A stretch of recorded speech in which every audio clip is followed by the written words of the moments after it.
लोकसभा चुनाव 2024 के नतीजे सामने आ चुके हैं। देश में एक बार फिर एनडीए गठबंधन की बहुमत के साथ जीत दर्ज हुई है, लेकिन यूपी में बीजेपी को बड़ा झटका लगा है।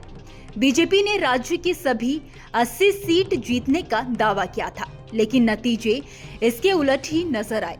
पार्टी सिर्फ 33 सीटों पर ही सिमट कर रह गई। वहीं इंडिया गठबंधन को 43 सीटें मिली हैं, जिसमें अकेले सपा को 37 सीटें मिली है। यूपी में समाजवादी पार्टी को अपने पिछले 25 सालों में से सबसे बड़ी सफलता हाथ लगी है। यह सफलता अखिलेश यादव के लिए बड़ी राहत लेकर आई है। सपा ने पिछले लोकसभा चुनाव बसपा के साथ लड़ा था और 5 सीटें जीती थी। इस बार अखिलेश की पार्टी ने राज्य में बीजेपी को तगड़ा झटका दिया है। बीजेपी ने 2019 में 62 सीट जीती थी। ऐसे में आइए जानते हैं उन वजहों के बारे में जिसके चलते सपा को राज्य में बड़ी जीत हासिल हुई है। पहली वजह सपा की जीत की सही सीट शेयरिंग रणनीति मानी जा रही है। राजनीतिक दृष्टि से महत्वपूर्ण यूपी में अखिलेश यादव ने विपक्ष के अभियान का नेतृत्व किया। सपा ने गठबंधन के तहत 62 सीट पर चुनाव लड़ा और शेष सीट कांग्रेस तथा अन्य दलों के लिए छोड़ दी। सीट शेयरिंग की रणनीति काम आई।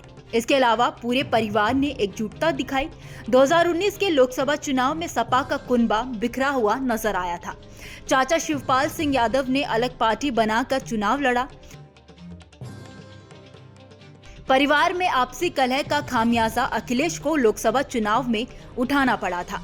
इस बार यादव फैमिली ने एकजुटता दिखाई। कुछ शिवपाल झुके तो कुछ बातें अखिलेश ने भी मानी। अखिलेश के पूरे परिवार ने चुनाव प्रचार की जिम्मेदारी उठाई। तीसरी वजह पीडीए का फॉर्मूला। दरअसल अखिलेश यादव ने लोकसभा चुनाव में पीडीए यानी कि पिछड़ा, दलित और अल्पसंख्यक का फॉर्मूला दिया और इसी फॉर्मूले को ध्यान में रखते हुए प्रत्याशियों का चयन किया। समाजवादी पार्टी ने 17 सीटों पर दलित, 29 पर ओबीसी, 4 पर मुस्लिम और बाकी पर स्वर्ण उम्मीदवार उतारे। गाजीपुर से अफजाल अंसारी, कैराना से इकरा हसन, संभल से जिया उर रहमान बर्क और रामपुर से मोहिबुल्ला नदवी पर भरोसा जताकर चुनावी मैदान में उतारा। अखिलेश का यह दाव बिल्कुल सही बैठा और पार्टी को बड़ी सफलता मिली। अगली वजह पेपर लीक को माना जा रहा है। अखिलेश यादव ने चुनाव प्रचार में यूपी में पेपर लीक को मुद्दा बनाया। परीक्षाओं में हो रही देरी को जोरों शोरों से उठाया। राज्य में पेपर लीक और बेरोजगारी के चलते युवा वोटर नाराज थे। अखिलेश ने उनकी नाराजगी को आवाज दी। इतना ही नहीं, अखिलेश ने अग्निवीर योजना को कैंसिल कराने का दावा किया। सपा की जीत में यह भी बड़ा फैक्टर माना जा रहा है। इसके अलावा अखिलेश यादव ने स्वामी प्रसाद मौर्य के विवादित बयानों को खुद को और अपनी पार्टी से दूर रखा। बहुत ही सधे अंदाज में सॉफ्ट हिंदुत्व की छवि बनाए रखी।